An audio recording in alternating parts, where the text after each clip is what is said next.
नमस्कार दोस्तों, इस वीडियो में संपूर्ण बिहार का भूगोल केवल एक वीडियो में डिस्कस किया जाएगा। जबकि बिहार का भूगोल डिस्कस किया गया है एटलस के माध्यम से डिस्कस किया गया है ताकि आपको समझना बेहद आसान हो। अगर आप इस वीडियो को ध्यान से देखते हैं तो आपको बिहार के ज्योग्राफी के लिए कोई दूसरा वीडियो देखने की ज़रूरत नहीं पड़ेगी। ठीक है, तो आप सभी लोग वीडियो को ध्यान से शुरू से लास्ट तक देखिएगा और इसका पीडीएफ के लिए टेलीग्राम ग्रुप ज्वाइन कर सकते हैं, जिसका लिंक आपको डिस्क्रिप्शन में दिया गया है। तो आइए देखते हैं पहला पॉइंट। सबसे पहले आपको दिशा का ज्ञान होना चाहिए। तो एक बार समझ लीजिए, ये नॉर्थ है, साउथ, ईस्ट और वेस्ट। नॉर्थ उत्तर, साउथ दक्षिण, ईस्ट पूरब, वेस्ट आपके पश्चिम है। तो बिहार में क्या हो जाएगा, तो बिहार को भी आपको इस तरीके से कर लीजिए, नॉर्थ, साउथ, ईस्ट और वेस्ट हो गया। समझ गए। अब उसके बाद नेक्स्ट पॉइंट है कि बिहार से जो है कितने राज्यों का सीमा लगता है। तो बिहार से 3 राज्यों का सीमा लगता है। बिहार से कितने देश का सीमा लगता है, तो बिहार से एक देश की सीमा लगता है। बिहार से 3 राज्य का सीमा किसका किसका लगता है, तो पश्चिम में उत्तर प्रदेश, दक्षिण में झारखंड, पूरब में पश्चिम बंगाल से लगता है। उसके बाद नॉर्थ उत्तर में जो है बिहार का सीमा नेपाल से लगता है। नेपाल क्या है, एक देश है, मतलब इंटरनेशनल बॉर्डर है नेपाल। इतना समझ गए। उसके बाद आपसे एग्ज़ाम में पूछा जाता है कि जो बिहार के डिस्ट्रिक्ट हैं उसके बारे में पूछा जाता है। तो सबसे पहले समझिए कि जो नेपाल से जो है बिहार के किन किन डिस्ट्रिक्ट का सीमा लगता है। पश्चिमी चंपारण, पूर्वी चंपारण, सीतामढ़ी, मधुबनी, सुपौल, अररिया, किशनगंज।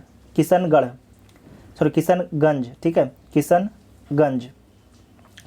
तो टोटल कितना डिस्ट्रिक्ट हो गया, 1 2 3 4 5 6 7।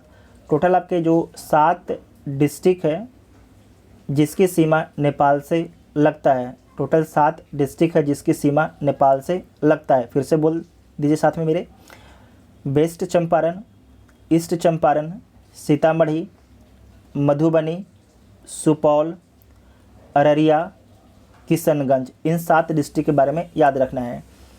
अब देखिए कि ये तो हो गया नॉर्थ में नेपाल से। वेस्ट में आइए, वेस्ट में जो है उत्तर प्रदेश राज्य से जो है बिहार के किन किन डिस्ट्रिक्ट का सीमा लगता है।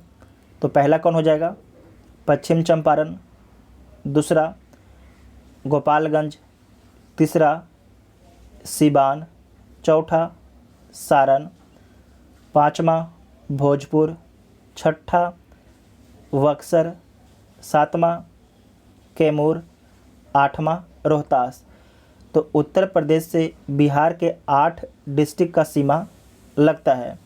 पश्चिम चंपारण, गोपालगंज, सिवान, सारण, भोजपुर, बक्सर, कैमूर और रोहतास डिस्ट्रिक्ट का सीमा उत्तर प्रदेश से लगता है। ठीक है, तो 7 जो डिस्ट्रिक्ट है इसकी सीमा नेपाल से लगता है। जो 8 डिस्ट्रिक्ट बिहार की है इसकी सीमा उत्तर प्रदेश से लगता है।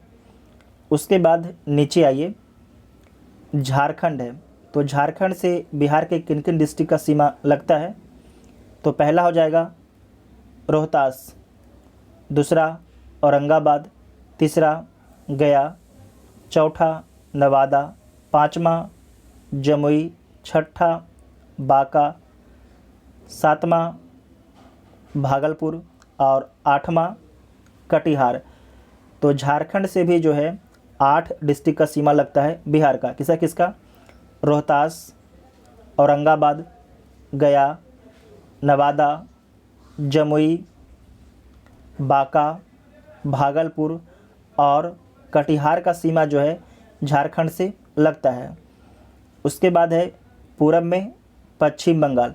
तो पश्चिम बंगाल से जो है किन किन डिस्ट्रिक्ट का सीमा लगता है। तो पश्चिम बंगाल से जो है कटिहार, पूर्णिया और किशनगंज, इन 3 डिस्ट्रिक्ट का जो सीमा है किससे लगता है? पश्चिम बंगाल से। किसका किसका? कटिहार, पूर्णिया और किशनगंज। अब आपसे क्वेश्चन क्या पूछेगा? तो आपसे क्वेश्चन पूछेगा कि जो किशनगंज डिस्ट्रिक्ट है इसकी सीमा किससे किससे लगता है? तो आपको ध्यान से याद रखना है कि जो किशनगंज है इसकी सीमा नेपाल और वेस्ट बंगाल से लगता है। नेपाल और वेस्ट बंगाल से लगता है। उसके बाद आपका है पश्चिम चंपारण। जो पश्चिम चंपारण है इसकी सीमा किसके साथ लगता है? तो नेपाल और उत्तर प्रदेश के साथ में लगता है। नेपाल और उत्तर प्रदेश के साथ में लगता है। जो रोहतास है इसकी सीमा झारखंड और उत्तर प्रदेश के साथ में लगता है। जो कटिहार है, कटिहार, इसकी सीमा किसके साथ लगता है? तो पश्चिम चंपारण सॉरी, जो कटिहार है इसकी सीमा जो है वेस्ट बंगाल और झारखंड के साथ में लगता है। किसके साथ में? वेस्ट बंगाल और झारखंड के साथ में लगता है। इतना समझ गए हैं। उसके बाद आपको याद रखना है कि सबसे बिहार के ईस्ट में कौन सा डिस्ट्रिक्ट है? तो किशनगंज डिस्ट्रिक्ट है ईस्ट में। और वेस्ट में कौन सा डिस्ट्रिक्ट है? तो कैमूर है। कौन सा है? कैमूर है। नॉर्थ में कौन सा डिस्ट्रिक्ट है? तो वेस्ट चंपारण है। साउथ में कौन सा डिस्ट्रिक्ट है? साउथ में तो गया डिस्ट्रिक्ट। इसे याद रखिएगा, आपसे एग्ज़ाम में क्वेश्चन पूछा जाएगा। ठीक है। और ये 4 डिस्ट्रिक्ट के बारे में भी आपको याद रखना है, किशनगंज, पश्चिम चंपारण, रोहतास और कटिहार। ठीक है, कटिहार। उसके बाद नेक्स्ट पॉइंट है बिहार का भौगोलिक परिचय के बारे में समझिए। तो आप दिशा के बारे में समझ चुके हैं। एक बार ये समझ लीजिएगा, ये आपकी अपना ग्लोब है। ग्लोब में जो है इंडिया कहाँ पर स्थित है? तो ये 0 डिग्री है।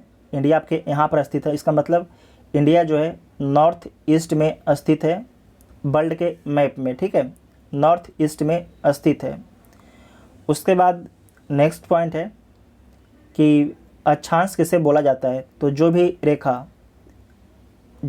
जो है ईस्ट से वेस्ट की ओर खींची जाती है, काल्पनिक रेखा है, इसे अक्षांश बोला जाता है। और जो भी रेखा नॉर्थ से साउथ की ओर खींचा जाता है उसे देशांतर रेखा बोला जाता है। तो यहाँ पर आपको बताया गया है कि बिहार का जो है अक्षांशीय विस्तार कहाँ से कहाँ तक है। तो बिहार का जो अक्षांशीय विस्तार है 24 डिग्री 20 मिनट 10 सेकेंड उत्तरी अक्षांश से 27 डिग्री 31 मिनट 15 सेकेंड उत्तरी अक्षांश तक जो है बिहार का अक्षांशीय विस्तार है। उसके बाद है बिहार का देशांतरीय विस्तार। जो बिहार है इसका देशांतरीय विस्तार के बारे में समझिए। देशांतरीय विस्तार, तो इसका देशांतरीय विस्तार कितना डिग्री से है? तो 83 डिग्री 19 मिनट 50 सेकेंड पूर्वी देशांतर से जो है 88 डिग्री 17 मिनट 40 सेकेंड पूर्वी देशांतर तक जो है बिहार का देशांतरीय विस्तार है। कुछ लोग सोच रहे होंगे कि यहाँ पर पूर्वी देशांतर क्यों लिखा गया है और यहाँ पर उत्तरी अक्षांश क्यों लिखा गया है। तो यहाँ पर आप समझिए, आपको क्या बताएं कि आपकी 0 डिग्री है और 0 डिग्री के नॉर्थ में क्या है? अपना इंडिया है। तो इसका मतलब क्या हो जाएगा? उत्तरी अक्षांश हो जाएगा, मतलब उत्तर में है। जो 0 डिग्री है उसके उत्तर में अपना भारत देश है। ये समझ गए होंगे। और आपको याद है कि टाइम कहाँ से मापा जाता है? तो ब्रिटेन से टाइम मापा जाता है। ठीक है, 0 डिग्री से मापा जाता है। और 0 डिग्री से भारत किस साइड में है? तो ईस्ट में है। तो क्या बोला जाएगा? देशांतर में पूर्व में बोला जाएगा। इसका मतलब क्या है कि भारत जो है ईस्ट में है, तो ईस्ट देशांतर बोला जाएगा। 83 डिग्री 19 मिनट 50 सेकेंड पूर्वी देशांतर से जो है 88 डिग्री 17 मिनट 40 सेकेंड पूर्वी देशांतर तक आपके बिहार का विस्तार है। आप लोग समझ गए होंगे। उसके बाद आपको ध्यान रखना है कि जो बिहार है इसका आकार कैसा है। तो बिहार का जो आकार है आयताकार है। बिहार का आकार कैसा है?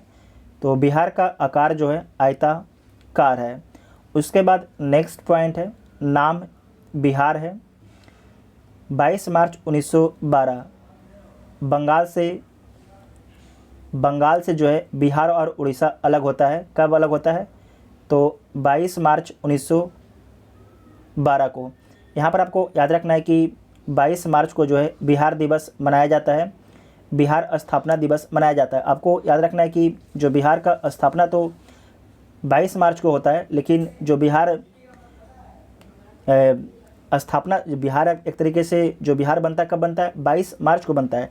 लेकिन जो कागज़ पर जो है कब से बिहार को लागू माना जाता है? तो 1 अप्रैल से। ठीक है, बिहार तो बनता है 22 मार्च को, लेकिन लागू कब होता है? 1 अप्रैल 1912 को। फिर से बोलते हैं, जो बिहार एक अलग प्रांत कब बनता है? तो 22 मार्च 1912 को बनता है अलग प्रांत, लेकिन लागू कब होता है? तो 1 अप्रैल 1912 को लागू होता है। ठीक है, इसके बारे में ध्यान से समझिएगा। उसके बाद नेक्स्ट पॉइंट है कि 1 अप्रैल 1936 को जो है उड़ीसा भी आपके बिहार से अलग हो जाता है। जब 22 मार्च 1912 को बिहार का गठन होता है तो उसमें बिहार और उड़ीसा साथ में होता है, उसमें बिहार और उड़ीसा जो आपके साथ में होता है। लेकिन उड़ीसा जो है 1 अप्रैल 1936 को क्या हो जाता है? बिहार से अलग हो जाता है। उसके बाद है 15 नवंबर 2000 को जो है झारखंड बिहार से अलग हो जाता है। तो बिहार का सबसे अंतिम में विभाजन कब होता है? तो 15 नवंबर 2000 को होता है, 15 नवंबर 2000 को होता है। एक पॉइंट यहाँ पर और भी ध्यान रखिएगा कि आपसे पूछा जाता है कि बिहार का जो है पूरब से पश्चिम की लंबाई कितना है? बिहार का जो है पूरब से पश्चिम लंबाई कितना है? तो 483 किलोमीटर है। और उत्तर से दक्षिण जो है बिहार का लंबाई कितना है? तो 345 किलोमीटर है। ठीक है, उसके बाद जो बिहार है, बिहार का क्षेत्रफल कितना है? जो बिहार अपना है ये, इसका क्षेत्रफल कितना है? तो 94,163 वर्ग किलोमीटर इसका क्षेत्रफल है। उसके बाद है कि जो बिहार का क्षेत्रफल है प्रतिशत में कितना है पूरे भारत का? तो 2.86% में बिहार है। अपने पूरा इंडिया जो है, तो इंडिया के कितने परसेंट इलाके में बिहार है? तो 2.86% इलाके में बिहार है। ठीक है, समुद्र तल से बिहार की ऊंचाई कितना है? तो 173 फीट, जिसे अगर मीटर में बोला जाएगा तो लगभग 53 मीटर, लगभग 53 मीटर। समुद्र तट से जो है बिहार की दूरी कितना है? तो समुद्र तट से जो है बिहार की दूरी लगभग 200 किलोमीटर है, लगभग जो है 200 किलोमीटर है। ठीक है, आप सभी लोग जो है वीडियो को बहुत ही ध्यान से देखिएगा तो आपको सारा कुछ क्लियर हो जाएगा। उसके बाद है बिहार का राजनीतिक परिचय के बारे में देखिए। बिहार की जनसंख्या कितना है? 2011 की जनगणना के अनुसार तो 10 करोड़ 40 लाख 99,452 है। जबकि जो हाल ही में एक रिपोर्ट आया है उसमें बताया गया है कि बिहार की जो जनसंख्या है लगभग 14 करोड़ के आसपास हो गया है। उसके बाद है कि जो बिहार है उसकी जनसंख्या देश की जनसंख्या का कितना परसेंट है? तो 8.60% है, 8.60% है। देश में जनसंख्या में बिहार का स्थान कौन सा है? तो तीसरा स्थान है। पहला पर कौन है? उत्तर प्रदेश है। तीसरा में कौन है? बिहार है। बिहार का लिंगानुपात कितना है? तो 918 है। ये पूछा जाता है एग्ज़ाम में बार बार। बिहार का जो लिंगानुपात है कितना है? 918 है। बिहार का शिशु लिंगानुपात कितना है? तो 935 है, 935 है। इसके बारे में बीपीएससी पूछ चुका है। बिहार का दशकीय वृद्धि दर कितना है?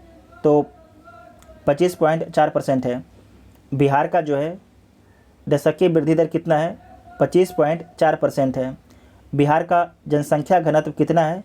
तो 1106 है, जो देश में पहला स्थान पर है। सबसे कम जनसंख्या घनत्व किस राज्य में है? तो अरुणाचल प्रदेश में है।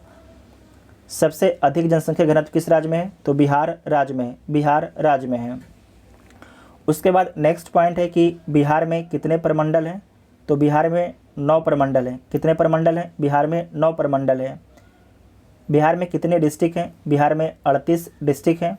और 38वां डिस्ट्रिक्ट कौन है? तो अरवल है। अरवल में वर्षा सबसे कम होता है। बिहार में कितने अनुमंडल हैं? तो 101 अनुमंडल हैं। बिहार में कितने प्रखंड हैं? तो 534 प्रखंड हैं। बिहार में कितने ग्राम पंचायत हैं? तो 8406 हैं, 8406 हैं, ठीक है। और बिहार में जो है शासन की न्यूनतम इकाई क्या है? तो बाढ़ है। बिहार में जो है शासन की न्यूनतम इकाई क्या है? तो बाढ़ है। उसके बाद नेक्स्ट पॉइंट है कि बिहार का लोकसभा में कितना सीट है? तो 40 सीट है। राज्यसभा में कितना सीट है? 16 सीट है। विधानसभा में 243 सीट है। विधान परिषद में 75 सीट है। भारत के कितने राज्यों में विधान परिषद है? तो भारत के 6 राज्यों में विधान परिषद है। उत्तर प्रदेश, बिहार, महाराष्ट्र, कर्नाटक, तेलंगाना और आंध्र प्रदेश में। उसके बाद नेक्स्ट है कि बिहार का साक्षरता कितना है?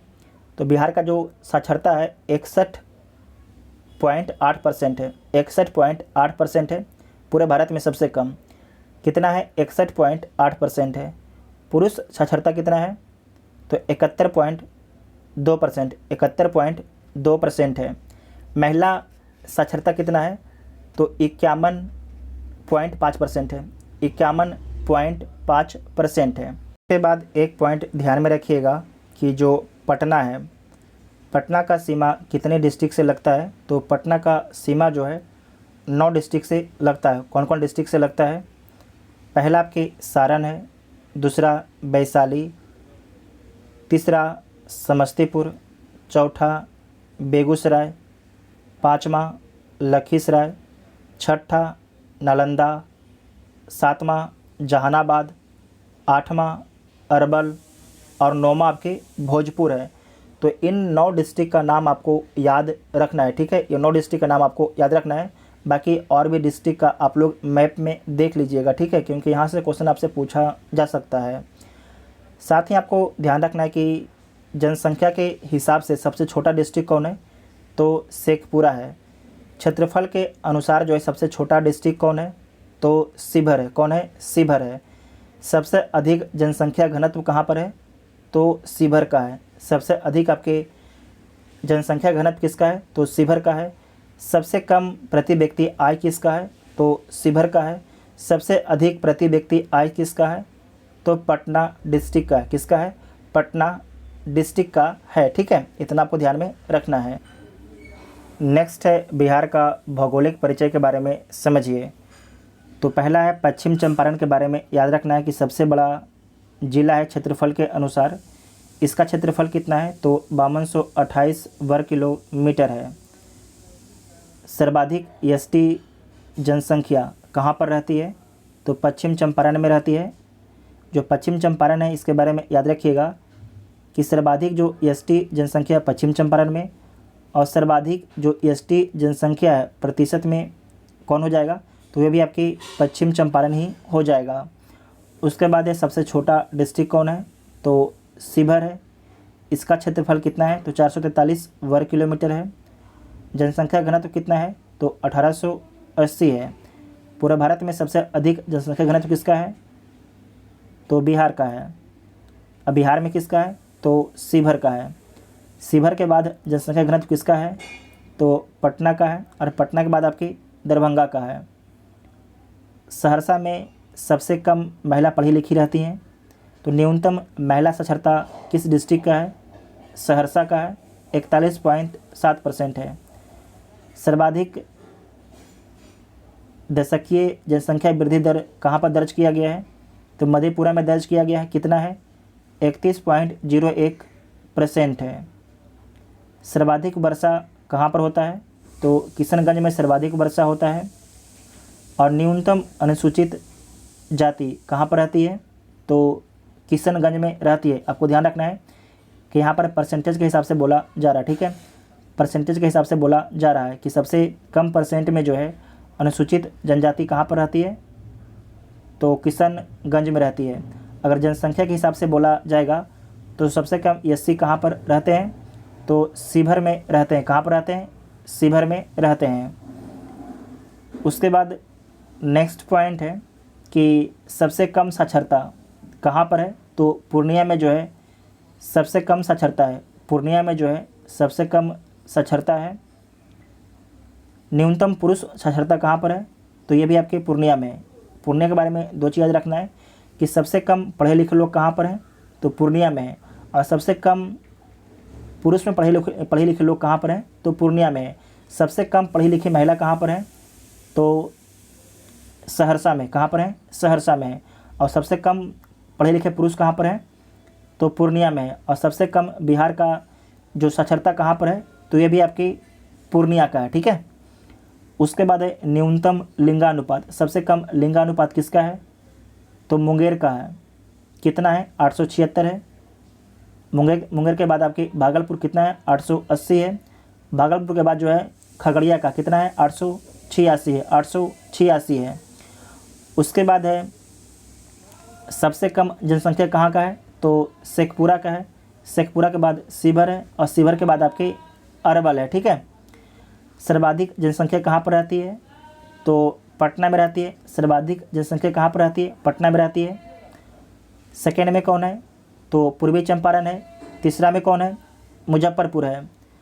सर्वाधिक नगरीकरण कहाँ पर हुआ है, तो पटना डिस्ट्रिक्ट में हुआ है। कहाँ पर हुआ है, सर्वाधिक जो नगरीकरण कहाँ पर हुआ है, तो पटना डिस्ट्रिक्ट में हुआ है। सबसे कम तापमान कहाँ पर है, गया में है। सर्वाधिक तापमान गया में है। सबसे ज़्यादा अनुसूचित जाति कहाँ पर रहते हैं, तो गया में रहते हैं। कितने % रहते हैं, तो 30.4% रहते हैं। यहाँ पर आपको याद रखना है कि परसेंटेज और जनसंख्या दोनों के हिसाब से सबसे अधिक आपके जो SC जनजाति हैं ये आपके गया में रहते हैं। गया के बाद आपके पटना, पटना के बाद समस्तीपुर है। सबसे कम वर्षा कहाँ पर होता है, तो अरवल में सबसे कम वर्षा होता है। सर्वाधिक साक्षरता कहाँ पर है, वेरी वेरी इंपॉर्टेंट है। सर्वाधिक साक्षरता कहाँ पर है, तो रोहतास में है। सबसे कम साक्षरता कहाँ पर है, तो पूर्णिया में है। सबसे कम साक्षरता कहाँ पर है, पूर्णिया में। सबसे अधिक कहाँ पर है, तो रोहतास में है। रोहतास के बाद आपके पटना है, और पटना के बाद भोजपुर है। सर्वाधिक पुरुष साक्षरता कहाँ पर है, तो ये भी आपके रोहतास में है। सबसे कम पुरुष साक्षरता कहाँ पर है, तो पूर्णिया में है। सर्वाधिक महिला साक्षरता कहाँ पर है, तो रोहतास में। सर्वाधिक जो महिला साक्षरता ये कहाँ पर है, तो रोहतास में है। सबसे कम साक्षरता महिला का कहाँ पर है, तो सहरसा में। कहाँ पर है, सहरसा में है। ये आपके 3 पॉइंट को ध्यान से वापस दोबारा देखिए। सर्वाधिक साक्षरता कहाँ पर है, रोहतास में है। कितना है, 73.4% है। सबसे कम साक्षरता कहाँ पर है, तो पूर्णिया में है। सर्वाधिक पुरुष साक्षरता कहाँ पर है, तो रोहतास में है। सबसे कम पुरुष साक्षरता कहाँ पर है, तो पूर्णिया में है। सर्वाधिक महिला साक्षरता कहाँ पर है, तो रोहतास में है। सबसे कम महिला साक्षरता कहाँ पर है, तो सहरसा में, ठीक है, सहरसा में है। उसके बाद है जनसंख्या घनत्व। सबसे अधिक जनसंख्या घनत्व किसका था, शिवहर का था। कितना था, 1880 था। सबसे कम किसका है, तो कैमूर का है। कैमूर का है, कितना है, 488 प्रति वर्ग किलोमीटर है। सेकेंड में कौन हो जाएगा, जमुई। तीसरा में आपके बांका। भारत में सबसे अधिक जनसंख्या घनत्व किसका है, तो बिहार का है। सबसे कम किसका है, तो अरुणाचल प्रदेश का है। अरुणाचल प्रदेश का है। सर्वाधिक लिंगानुपात किस डिस्ट्रिक्ट का है, तो गोपालगंज का है। कितना है, 1021 है। सबसे कम लिंगानुपात किसका था, मुंगेर का था। न्यूनतम अनुसूचित जनजाति, इसे आपको काट देना है, ठीक है। उसके बाद है न्यूनतम दशकीय वृद्धि कहाँ पर होता है। सबसे कम आपके कम वृद्धि दर जनसंख्या में कहाँ पर होता है, तो गोपालगंज में होता है।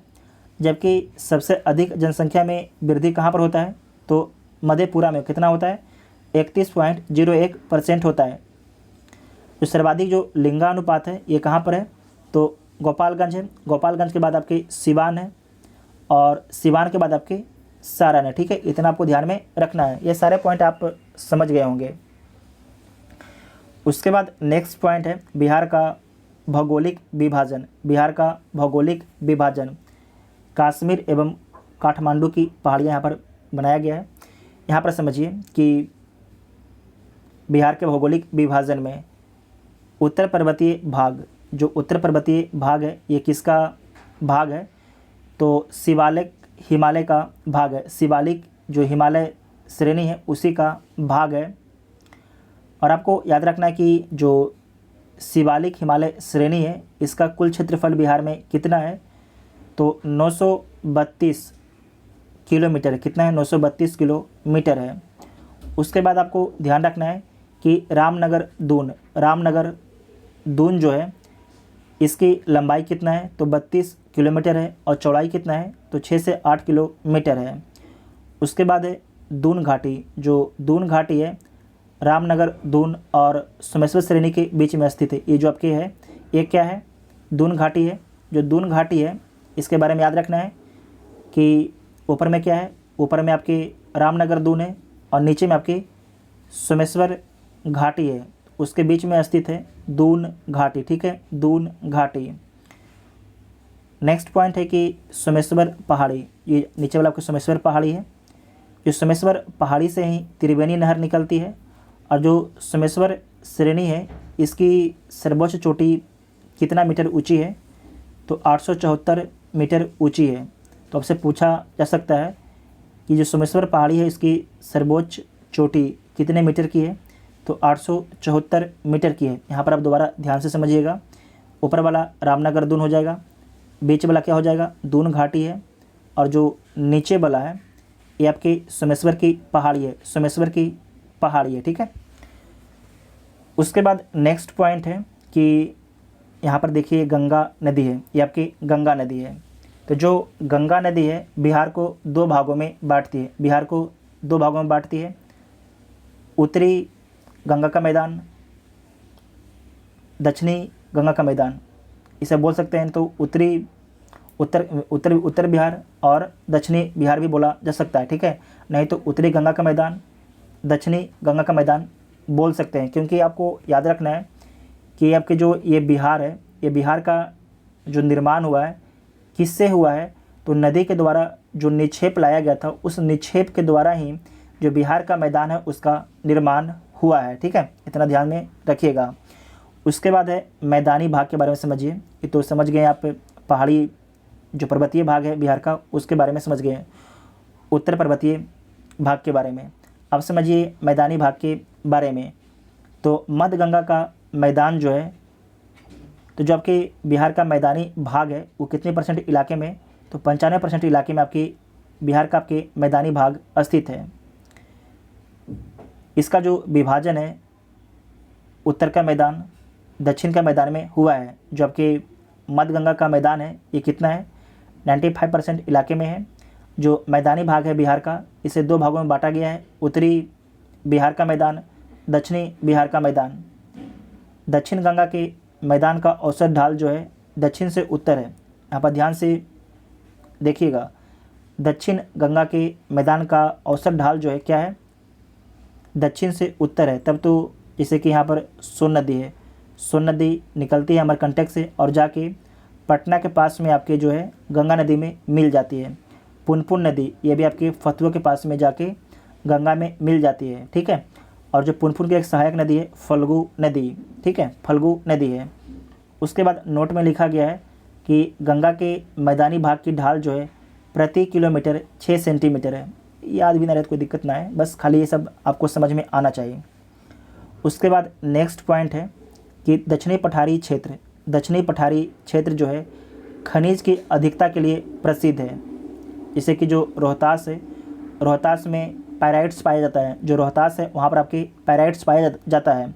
जो पायराइट्स पूरे भारत में, बिहार जो पूरे भारत है, पूरे भारत का बिहार में पायराइट्स कितना उत्पादन किया जाता है? तो 95%। मतलब कि अगर 100% उत्पादन होता है तो 95% का उत्पादन अकेले आपके बिहार में किया जाता है पायराइट्स का। और वो भी कहाँ पर? तो रोहतास डिस्ट्रिक्ट में किया जाता है, रोहतास डिस्ट्रिक्ट में किया जाता है। उसके बाद है बिहार की चट्टाने के बारे में आपको समझना है। तो बिहार की सबसे जो प्राचीन चट्टान कौन है? तो धारबार चट्टान है। बिहार की जो सबसे प्राचीन चट्टान कौन है?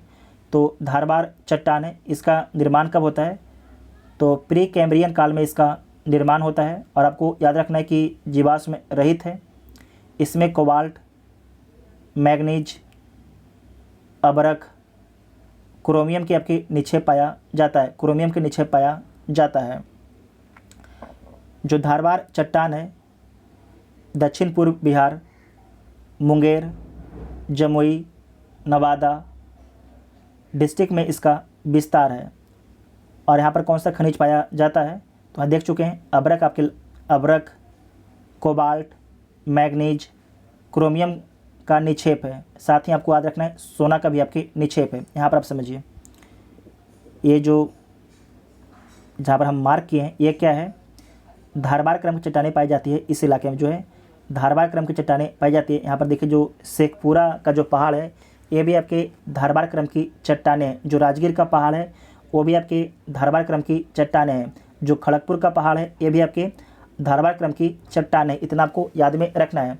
जो धारबार क्रम की चट्टानें हैं केवल आपके रोहतास और कैमूर के छोड़ के जो है बिहार के साउथ में जो भी आपके बिहार के डिस्ट्रिक्ट है उन सभी डिस्ट्रिक्ट में जो है जहाँ पर भी आपके चट्टान मिलेगा वो चट्टान क्या हो जाएगा, धारबार क्रम की चट्टानें आपके होंगी। आपको ध्यान रखना है केवल रोहतास और कैमूर को छोड़कर, ठीक है। सबसे पहले किसका निर्माण होता है, तो धारबार चट्टान का सबसे पहले निर्माण होता है। उसके बाद है विंध्यन समूह की चट्टान। विंध्यन समूह का चट्टान, इसका निर्माण कब होता है, तो प्री कैम्ब्रियन काल में होता है। लेकिन आपको याद रखना है कि धारबार चट्टान के बाद में होता है। धारबार चट्टान के बाद में होता है विंध्यन समूह की चट्टान है उसका निर्माण। यहाँ पर लिखा गया है सबसे पुरानी नहीं है। ये दक्षिण पश्चिम बिहार में स्थित है। ठीक बात है, ये दक्षिण पश्चिम बिहार में स्थित है। और उसके बाद यहाँ पर लिखा गया है कि कैमूर, सोन नदी घाटी मतलब रोहतास, जो आपके विंध्यन समूह की चट्टानें हैं आपको बता चुके हैं कि इसका जो विस्तार है कैमूर और रोहतास डिस्ट्रिक्ट में है। कैमूर और रोहतास डिस्ट्रिक्ट में जो है विंध्यन समूह की चट्टानें का विस्तार है, जीवाश्म रहित है। और यहाँ पर जो है सीमेंट उद्योग की स्थापना किया गया है। विंध्यन समूह की चट्टानों जहाँ पर पाई गई है वहाँ पर सीमेंट उद्योग स्थापित किया गया है बिहार में, ठीक है। उसके बाद नेक्स्ट पॉइंट आपका है टर्सरी या बलित चट्टानें। ये तीसरी पुरानी है। सबसे पुरानी कौन थी, धारबाड़, दूसरा विंध्यन, तीसरा कौन है, तो टर्सरी जिसे बलित चट्टानें बोला जाता है। यह हिमालय के तराई क्षेत्र में पाया जाता है। किस डिस्ट्रिक्ट में पाया जाता है, तो पश्चिम चंपारण डिस्ट्रिक्ट में पाया जाता है। इसका जो निर्माण है मायोसीन से प्लेस्टोसीन युग में इसका निर्माण होता है। इसमें आपको याद रखना है कि सोमेश्वर की जो पहाड़ी है, जो सोमेश्वर की पहाड़ी जिसके बारे में आप लोगों ने भी देखा है, वो आपके टर्सरी या बलित चट्टानें का ही भाग है। साथ ही आपको याद रखना है कि जो टर्सरी और बलित चट्टानें यहाँ पर खनिज तेल का भंडार है। यहाँ पर जो है खनिज तेल का भंडार है। इसके बाद नेक्स्ट पॉइंट है क्वाटरनरी चट्टानें। क्वाटरनरी चट्टानें के इलाके में जो है जलोढ़ मिट्टी का भी विस्तार है, ठीक है। हिमालय एवं छोटा नागपुर पठारी क्षेत्र में क्वाटरनरी चट्टानें स्थित है। यहाँ पर जो देख रहे हैं ये आपके क्वाटरनरी चट्टानें, यहाँ पर इसका विस्तार है। उसके बाद ये जो वाइट वाला इलाका देख रहे हो आप, इन सभी इलाके में जो है क्वाटरनरी चट्टानें का विस्तार है, ठीक है। क्वाटरनरी चट्टानें का विस्तार है। और जहाँ पर भी क्वाटरनरी चट्टानें हैं वहाँ पर जलोढ़ मृदा का विस्तार है। जो आपके क्वाटरनरी चट्टानें हैं इसका निर्माण कब से कब तक हुआ है, तो प्लीस्टोसीन से हेलोसीन युग में जो है इसका निर्माण हुआ है क्वाटरनरी चट्टान का। और जो क्वाटरनरी चट्टान है, जो जलोढ़ मृदा है, इसका निर्माण कैसे हुआ है, तो आपको याद रखना है कि तैतीस सागर के जो अवसाद हैं उससे हुआ है। तैतीस सागर के अवसाद, साथ ही साथ गंगा और जो गंगा की सहायक नदियां हैं, गंगा और गंगा की सहायक नदियों के द्वारा जो अवसाद लाया गया उसके निक्षेप के कारण जो है बिहार के मैदान का निर्माण होता है। बिहार के मैदान का निर्माण होता है, इतना आपको ध्यान में रखना है। और जो बिहार का मैदान है अत्यंत ही उपजाऊ है। जो बिहार का मैदान है अत्यंत ही उपजाऊ है। उसके बाद है कोयला जो है कहाँ पर पाया जाता है, किस चट्टान में पाया जाता है, तो गोंडवाना चट्टान में जो है आपकी कोयला पाया जाता है। जो धारबार चट्टान है उसमें खनिज पाए जाते हैं। जो धारबार चट्टान है उसमें आपके खनिज पाए जाते हैं। नेक्स्ट है बिहार की नदियों के बारे में आपको ध्यान से समझना है। सबसे पहले समझिए ये बिहार है, ठीक है। बिहार की प्रमुख नदी गंगा है। गंगा में बहुत सी आपकी सहायक नदियाँ आके मिलती हैं। तो आपसे क्या पूछा जाता है कि कौन सी नदी आपके कहाँ से निकलती है और गंगा में आपके जाके कहाँ पर मिल जाती है, लोकेशन पूछा जाता है। साथ ही आपको याद रखना है कि आपसे पूछा जाएगा कि नदी का नाम दे देगा, ये नदी कौन सा आपकी जो नदी है राइट ट्रिब्यूटरी है या लेफ्ट ट्रिब्यूटरी है। तो ये कैसे पता चलता है कि ये कौन सी नदी आपके राइट से आ रही है या लेफ्ट से आ रही है। तो अगर नदी जिस भी साइड में प्रवाहित हो रही है उस साइड में आप अपना मुँह करके खड़ा हो जाइए। जैसे कि गंगा क्या है, इस तरीके से प्रवाहित हो रही है, तो आप लोग अपना मुँह करके इस साइड खड़ा हो जाइए। तो इधर क्या हो जाएगा, आपके राइट हो जाएगा, उस साइड में आपके लेफ्ट हो जाएगा। तो जो भी आपकी गंडक है, बूढ़ी गंडक है, कमला है, कोसी है, ये सारी नदियाँ क्या हो जाएगी, लेफ्ट बैंक नदी हो जाएगी। जबकि राइट बैंक नदी कौन हो जाएगा, तो सोन हो जाएगा, पुनपुन हो जाएगा, ये सारे नदियाँ आपकी हो जाएगा राइट बैंक नदी हो जाएगा। ठीक है, तो आप आइए बारी बारी से सारे नदियों के बारे में समझते हैं। यहाँ से एक क्वेश्चन हर वर्ष एग्जाम में पूछा जाता है। अभी जो एग्ज़ाम कैंसिल हुआ था वो पूछा था सोन नदी के बारे में। ठीक है, तो पहले समझिए घाघरा नदी। जो घाघरा नदी है इसे उत्तर प्रदेश में सरयू नदी के नाम से जाना जाता है। ये कहाँ से निकलता है, तो नामचा चुंगो तिब्बत के पठार से निकलता है। और आपको याद रखना है कि गंगा में आके कहाँ पर मिलता है, तो छपरा में आके गंगा में मिल जाता है, छपरा सारण डिस्ट्रिक्ट में। ठीक है, उसके बाद है कि जो घाघरा नदी है उत्तर प्रदेश और बिहार के बीच में सीमा बनाता है, उत्तर प्रदेश और बिहार के बीच में सीमा बनाता है। उसके बाद नेक्स्ट नदी है गंडक नदी, जिसे सदानीरा या नारायणी नदी बोला जाता है। ये कहाँ से निकलता है, तो नेपाल हिमालय से निकलता है।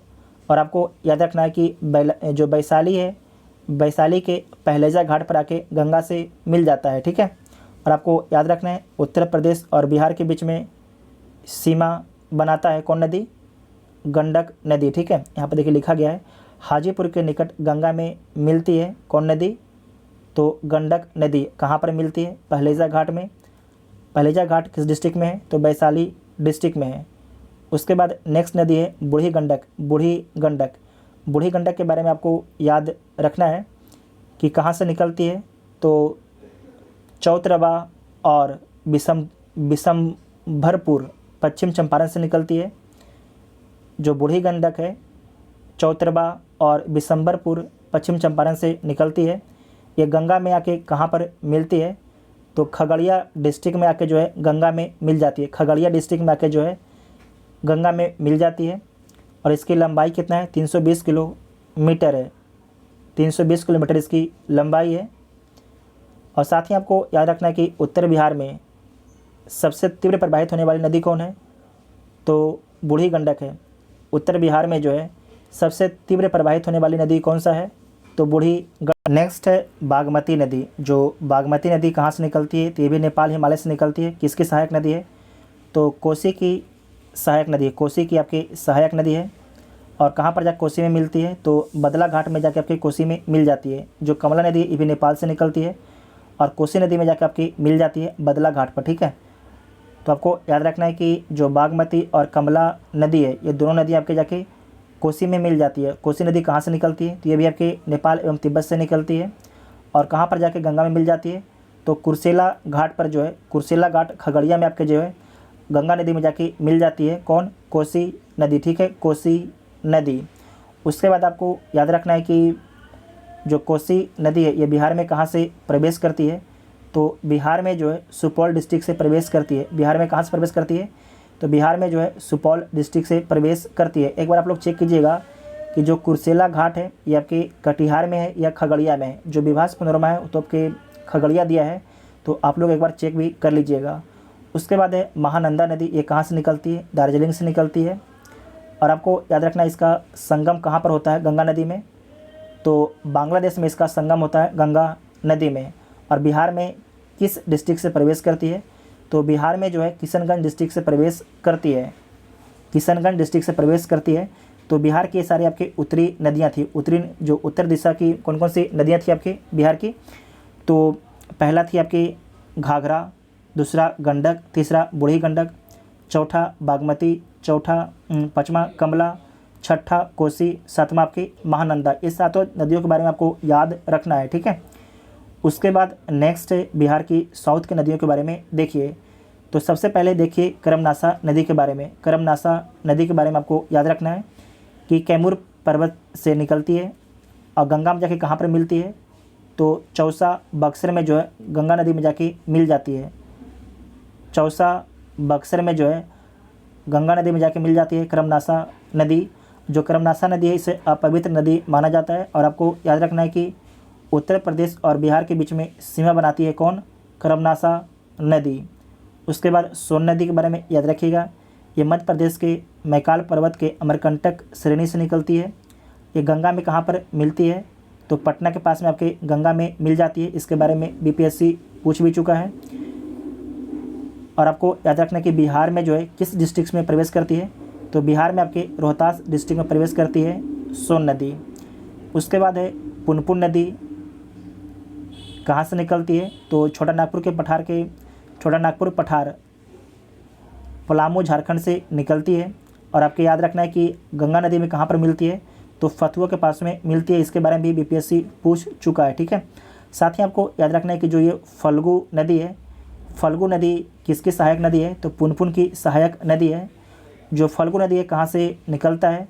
तो निरंजना और मोहना के संगम से गया में बनता है फल्गु नदी। जो एक निरंजना नदी है, एक आपके मोहना नदी है, उन दोनों के संगम से गया में आपके फल्गु नदी का निर्माण होता है। और किसके सहायक नदी है? तो पुनपुन की आपके सहायक नदी है। उसके बाद है किऊल नदी। किऊल नदी के बारे में आपको याद रखना है कि आपके जो गिरिडीह झारखंड है वहाँ से निकलता है। और गंगा में कहाँ पर मिलता है? तो लखीसराय में जो है गंगा में आके मिल जाता है। लखीसराय में जो है गंगा में आके मिल जाता है किऊल नदी।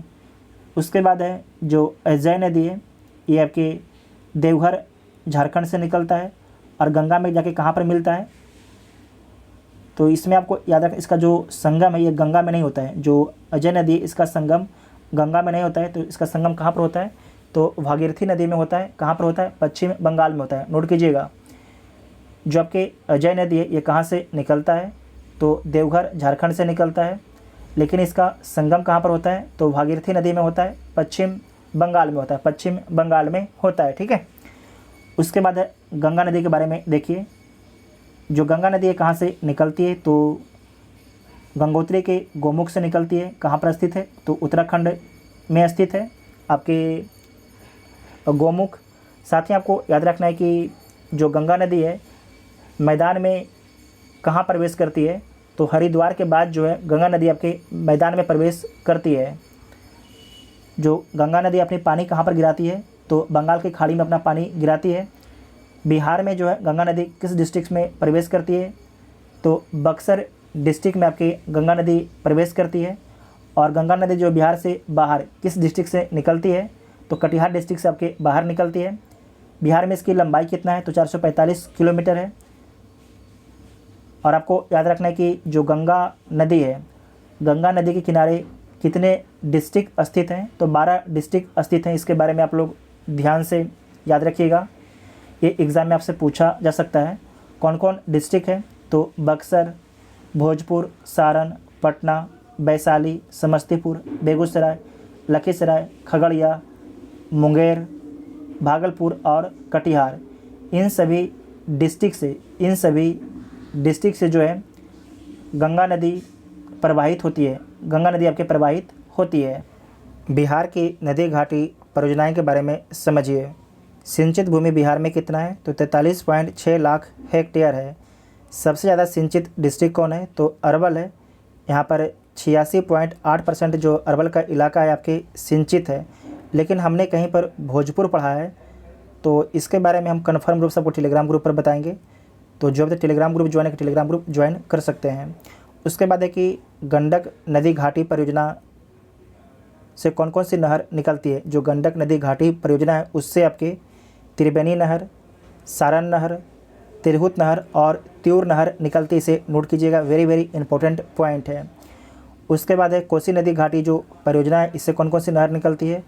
पूर्वी कोसी नहर, पश्चिमी कोसी नहर, राजपुर नहर, ठीक है। साथ ही आपको ध्यान रखना है कि हनुमान नगर बांध जो है कोसी नदी पर ही है। जो हनुमान नगर बांध है वो आपके कोसी नदी पर ही है।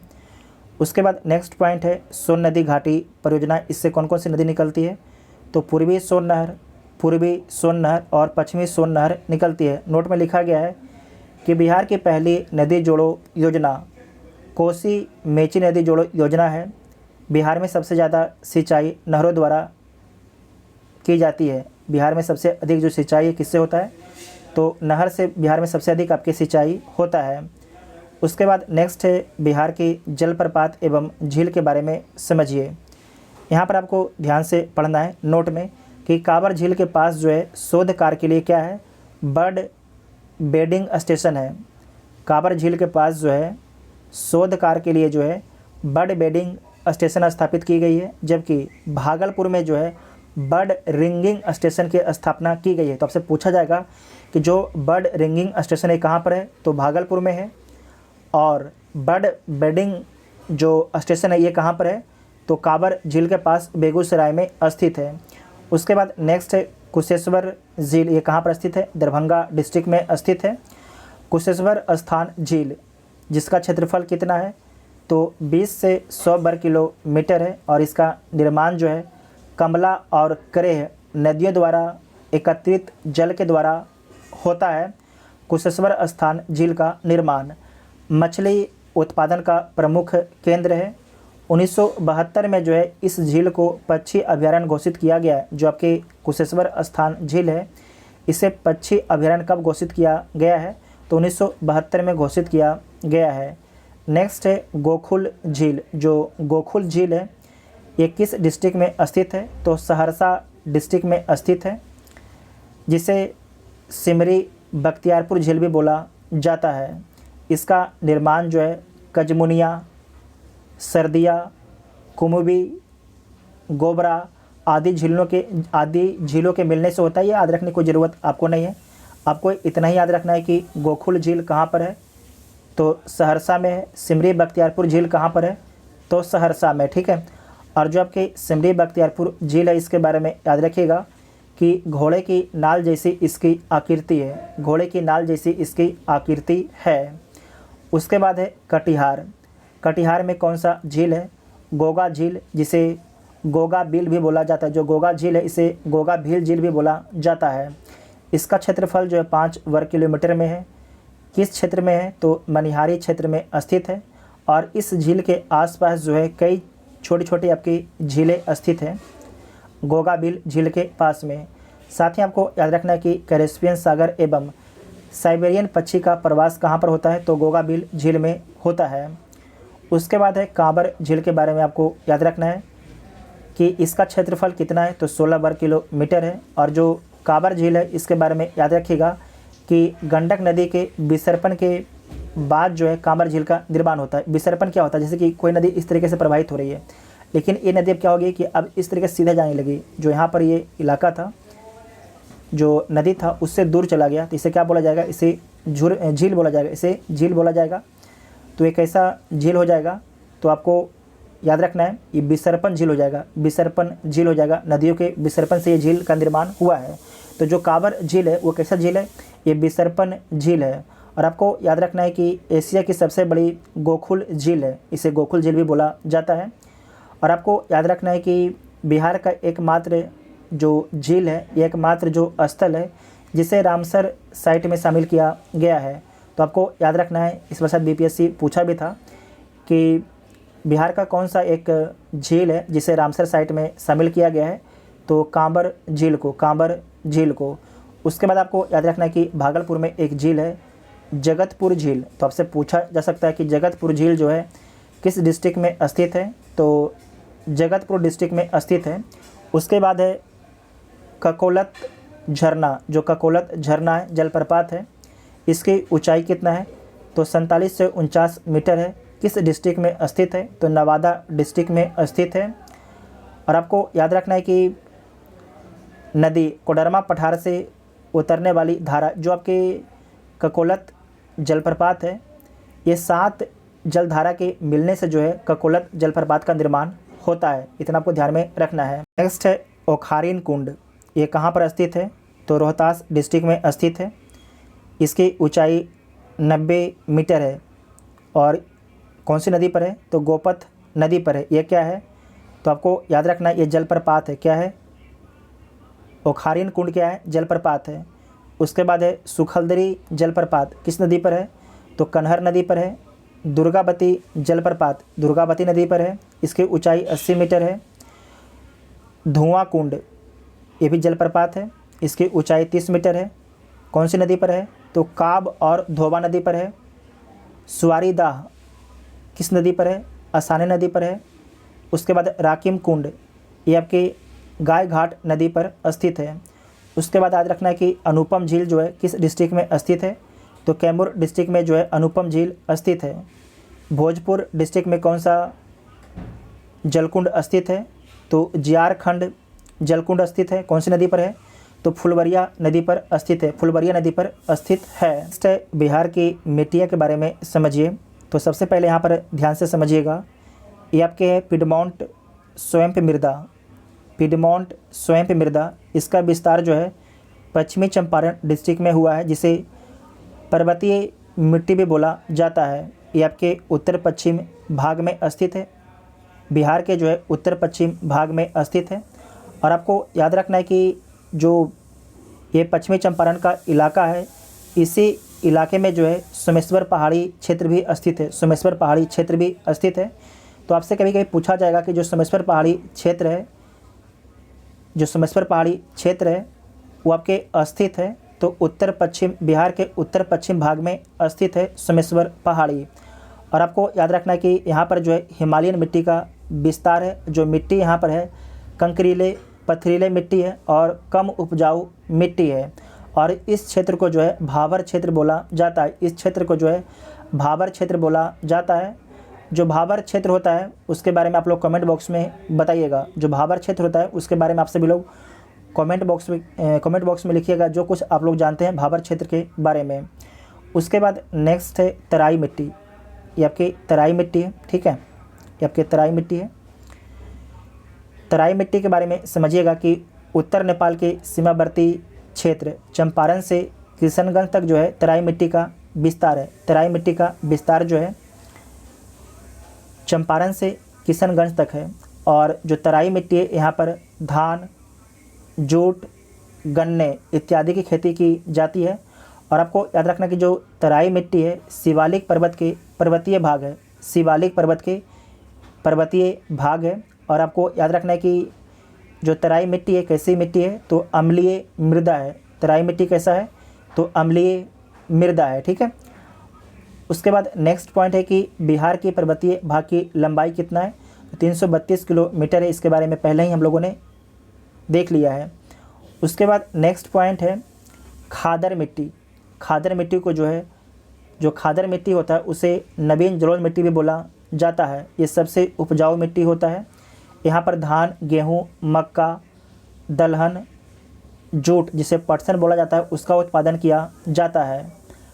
जो आपके खादर मिट्टी है, जो नवीन जलोढ़ मिट्टी है, इसका विस्तार पूर्णिया, कटिहार, सहरसा, दरभंगा, मुजफ्फरपुर और चंपारण डिस्ट्रिक्ट में इसका विस्तार है।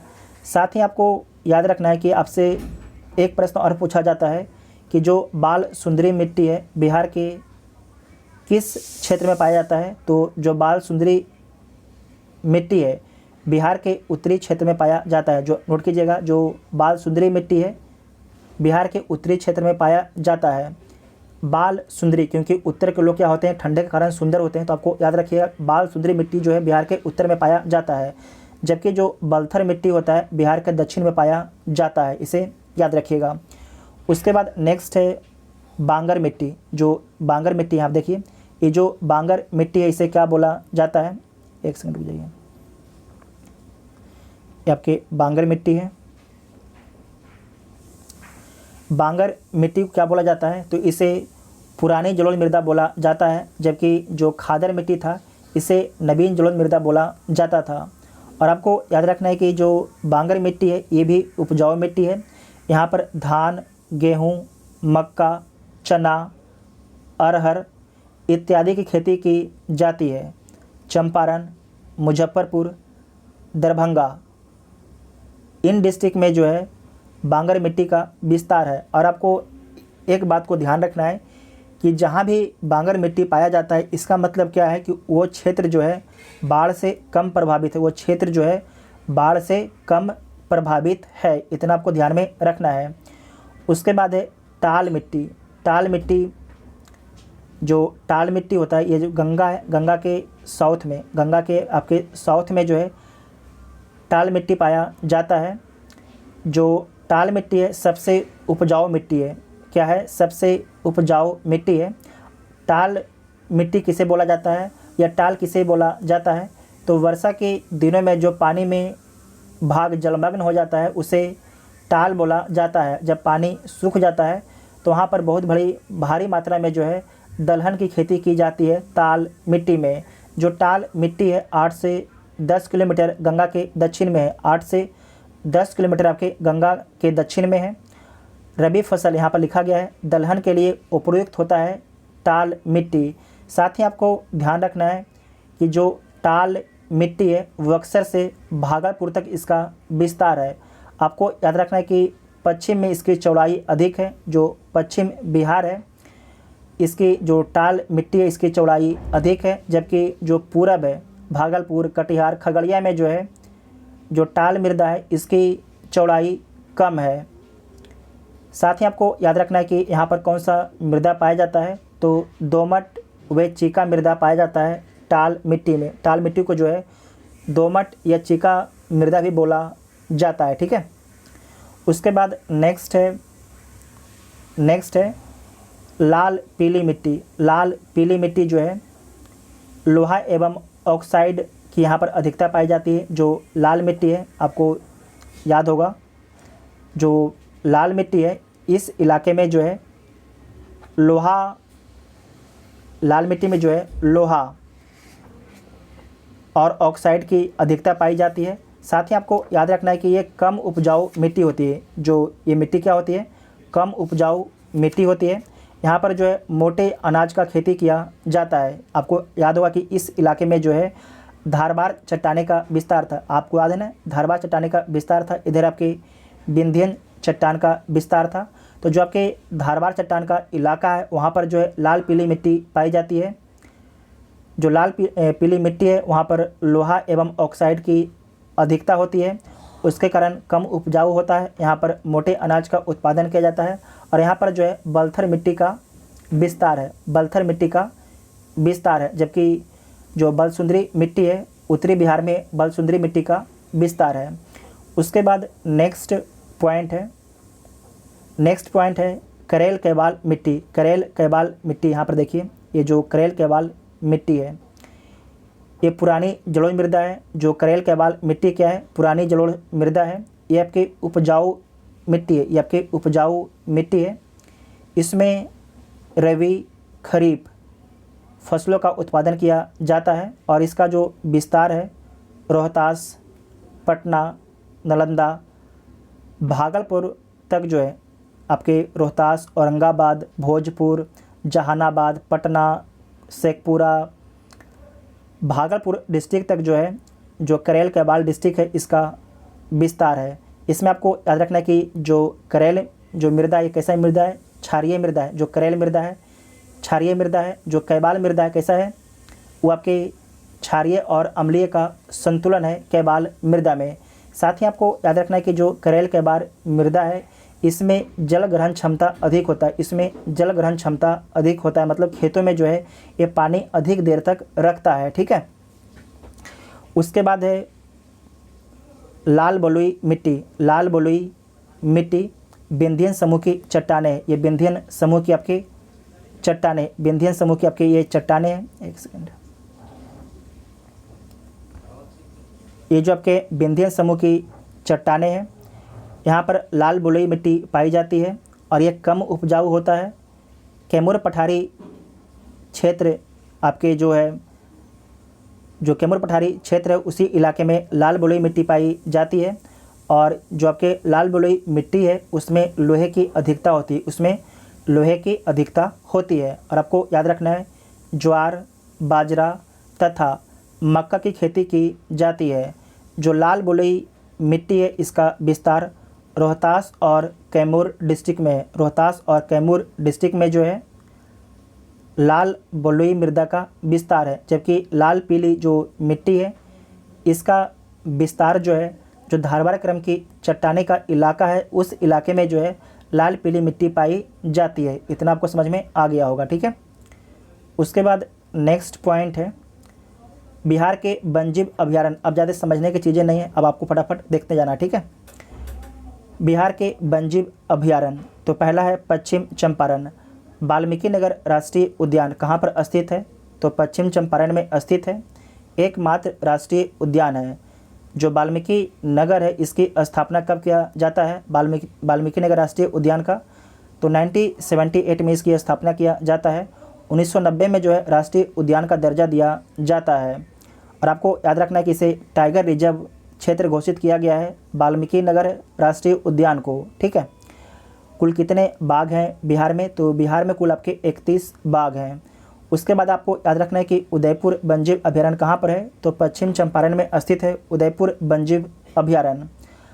दरभंगा में जो है कुशेश्वर स्थान पक्षी अभयारण्य स्थित है। दरभंगा में जो है कुशेश्वर झील भी देखे थे, और कुशेश्वर स्थान पक्षी अभयारण्य कहाँ पर स्थित है? तो दरभंगा में स्थित है। साइबेरियाई पक्षी के लिए प्रसिद्ध है। उसके बाद है बेगूसराय। बेगूसराय में कांवर झील पक्षी अभयारण्य है। कांवर झील पक्षी अभयारण्य है, ये भी आपके साइबेरियाई पक्षी के लिए प्रसिद्ध है। और आपको याद रखना है कि बिहार का एकमात्र जो है रामसर साइट है। बिहार का एकमात्र आपके रामसर साइट है। ये शायद 38वां होगा, एक बार चेक कर लीजिएगा, शायद ये आपके 38वां रामसर साइट होगा। उसके बाद नेक्स्ट पॉइंट है कि तेंदुआ, पूरे भारत में कितना तेंदुआ है 2018 की जनगणना के अनुसार? तो 12,852 तेंदुआ है पूरे भारत में। सबसे अधिक कहाँ पर है? तो मध्य प्रदेश में है। और बिहार में कितना तेंदुआ है? तो 98 तेंदुआ है। बिहार में कितना बाघ है? तो बिहार में 31 बाघ है। भारत में कितना है? तो 2967 बाघ है। सबसे अधिक बाघ कहाँ पर है? तो मध्य प्रदेश में है। गोगा बिल पक्षी अभयारण्य कहाँ पर है? तो कटिहार में स्थित है गोगा बिल पक्षी अभयारण्य, ठीक है। उसके बाद है विक्रमशिला पक्षी बिहार, ये कहाँ पर स्थित है? तो भागलपुर में स्थित है। विक्रमशिला गंगेय डॉल्फिन अभयारण्य कहाँ पर है? तो भागलपुर डिस्ट्रिक्ट में स्थित है। भीम बांध अभयारण्य कहाँ पर स्थित है? भीम बांध अभयारण्य मुंगेर में स्थित है। मुंगेर में स्थित है। यहाँ पर लिखा गया कि देश का पहला विक्रमशिला गंगेय डॉल्फिन अभयारण्य की स्थापना कहाँ पर किया गया है? तो भागलपुर में किया गया है, ठीक है। उसके बाद नेक्स्ट है जो भीम बांध है मुंगेर में स्थित है। जमुई में नागी और नकटी पक्षी अभयारण्य स्थित है। नागी डैम पक्षी अभयारण्य और नकटी डैम पक्षी अभयारण्य कहाँ पर स्थित है? तो जमुई में स्थित है। आपको याद रखना है कि जो कलरव महोत्सव है ये कहाँ पर हुआ था? तो नागी नकटी डैम पक्षी अभयारण्य में हुआ था। ये कहाँ पर स्थित है? तो जमुई में स्थित है। जमुई में स्थित है। उसके बाद नेक्स्ट है नवादा में जो है रजौली वन्यजीव अभयारण्य स्थित है। पटना में संजय गांधी जैविक उद्यान स्थित है। पटना में जो है संजय गांधी जैविक उद्यान स्थित है। इसकी स्थापना 1969 में किया गया था। और आपको याद रखना है कि प्रथम प्लास्टिक निषिद्ध क्षेत्र कौन है? तो संजय गांधी जैविक उद्यान। साथ ही ये भी याद रखना है कि गैंडा प्रजनन के लिए प्रसिद्ध है। एशिया में पहला आपके गैंडा प्रजनन जो आपके उद्यान है कौन है? तो संजय गांधी जैविक उद्यान है। और वर्ल्ड में दूसरा है, एशिया में पहला है और वर्ल्ड में दूसरा है गैंडा प्रजनन जैविक उद्यान। उसके बाद नेक्स्ट है गौतम बुद्ध अभयारण्य कहाँ पर है? तो गया में स्थित है। गया में राजकीय वन प्रशिक्षण संस्थान की स्थापना भी की गई है। तो आपसे पूछा जा सकता है कि राजकीय वन प्रशिक्षण संस्थान की स्थापना कहाँ पर किया गया है? तो गया डिस्ट्रिक्ट में किया गया है। गया डिस्ट्रिक्ट में किया गया है। उसके बाद है कैमूर वन्यजीव अभयारण्य। कैमूर वन्यजीव अभयारण्य ये कहाँ पर स्थित है? तो कैमूर और रोहतास दोनों डिस्ट्रिक्ट में स्थित है। कैमूर और रोहतास दोनों डिस्ट्रिक्ट में स्थित है। और बिहार का सबसे बड़ा अभयारण्य है, नोट कीजिएगा, जो कैमूर अभयारण्य है बिहार का सबसे बड़ा अभयारण्य है। बक्सर पक्षी बिहार बक्सर में स्थित है। बदला सलीम अली जुब्बा साहनी अभयारण्य कहाँ पर है? तो वैशाली में स्थित है। वैशाली में स्थित है। नेक्स्ट है बिहार का खनिज संसाधन के बारे में समझिए। तो पूर्वी चंपारण में जो है सोरा पाया जाता है। पूर्वी चंपारण में जो है सोरा पाया जाता है। बेगूसराय में भी सोरा पाया जाता है। सहरसा में पेट्रोलियम, पूर्णिया में पेट्रोलियम। भागलपुर के बारे में याद रखिएगा कि चीनी मिट्टी, बालू, सीसा, पत्थर, चीनी मिट्टी, बालू, सीसा, पत्थर और कुछ यहाँ पर अभ्रक भी पाया जाता है। नेक्स्ट है सोप स्टोन।